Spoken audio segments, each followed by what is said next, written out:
I don't have a slot in my face this time, but I did go picking at blackheads between my eyebrows. So there is some form of blemish on my face. February faves. February was busy college time, so I've only got 5 favourites to talk about, but I think that's fair. We might get things over and done with quite quickly this month. So, music. First off is an album that I think everybody has listened to at this point, and if you haven't, why haven't you? It won Best Album at the Grammys, which I think still in 2019 stands for something. And apart from that, it doesn't really need a lot of introduction. It's Golden Hour by Casey Musgraves.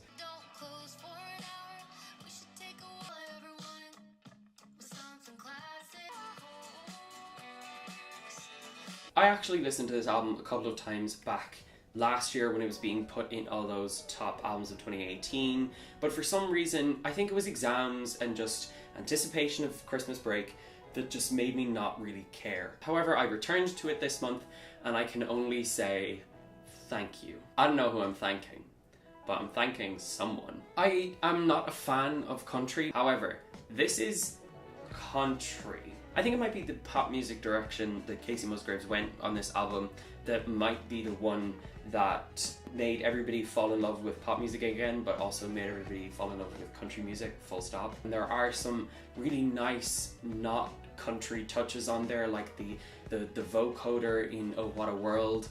Just, I love this album, and it's just really smart, and I like the visuals that go with it, so fuck all y'all haters. And next up is a new release from another artist that I did not know about before she released this album. It's called Crushing by Julia Jacklin.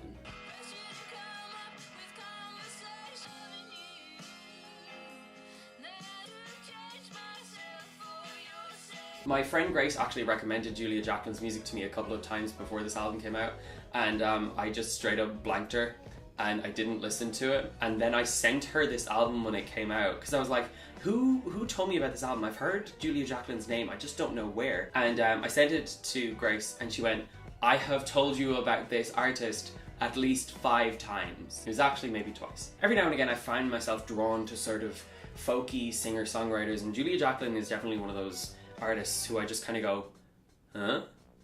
And then I go, This album is beautiful. Her lyrics are so poetic and prosaic at the same time. They're very much telling a story. The song Body is about her boyfriend at the time getting kicked off a flight for smoking in the bathroom, and the whole first half of the song is about that, and it's just so well written. How you can tell a story while getting it to rhyme and fit a certain meter is beyond me, and I really, really wish I could do that. There's 10 tracks in this album and not a single one of them sounds contrived, and yet they are all deep and meaningful and sad. My song of the week is from this album. I don't know if it's my favorite track, but it's my favorite one to dance to, and it is Pressure to Party. Moving on, my second category of 3, style. I'm now officially wearing both of my style faves, but the first one I wanted to talk about is this sweatshirt. It is by the brand Think Pink, which apparently is an Italian brand, but I bought it at a vintage sale in college and I have not looked back. There's something really fun about this jumper. I don't know if it's the slogan that just genuinely makes no sense. Is it the color scheme that clashes? But I just want to wear it all the time. It goes great with this turtleneck that I've only recently fallen in love with properly, but it can just be on its own with a t-shirt that you can't see under it. You can do whatever the hell you want with it. I really want to wear it on a night out, but I think I might roast. But I just think it is so much fun to wear, and it's just got so much potential for tucking it into my jeans. I just appreciate it on several different levels. And in case you didn't notice me putting on sunglasses in the middle of a jump cut, my second style fave is the sunglasses. These are bought in New Look, which means that they probably will not last a month before they get smashed to pieces. However, I've been in the market for cheap sunglasses that I can just wear low on my nose, because let's be honest, if I wear them up here they look kind of stupid, right? So they're not the most functional sunglasses by any means, because you have to expose a bit of your eye to wear them well enough that they look permissible. But I'll be fucked if I don't try and wear them at some point, at some function, because I just think they're so cool.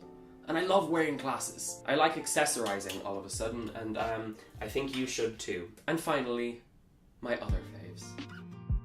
I don't know what to tell you about this pen other than the fact that it's a pen. This is the Otto Raise pen in white. It is a quick drying gel pen and it is so nice to write with. It's got a really weird nib on it that I've never seen before, but I still appreciate. I got it at Fox and Star, I should probably say that. They're an online retailer who sells stationery, usually a lot of Japanese stationery. This pen is just so nice to write with. I like heavy pens that I can just kind of play around with, you know what I mean? I just like pens. We come to the end of yet another faves video. Shockingly, I managed to finish it within the 20-minute recording slot. I feel a bit underprepared. I don't know what's wrong with me today. I'm warm and not coping with it very well. If you enjoyed this video, give it a like. If you want to see more of my videos, please subscribe. I'm almost at 1,200 subscribers and it would be really, really cool if we could get there. And of course, if and when you subscribe, please click the notification bell to get notified every single time I upload. That's once a week, unless I'm busy. Thank you. I'm also active on Twitter, Instagram, Spotify, and Curious Cat. All of the links you can find down below. And my song of the week, I already said, was Pressure to Party by Julia Jacklin. Again, I hope you enjoyed this video, and I will see you guys next week for another video. Might it be a cover? Might it be something entirely different? We will never really know. Isn't the world beautiful? Goodbye.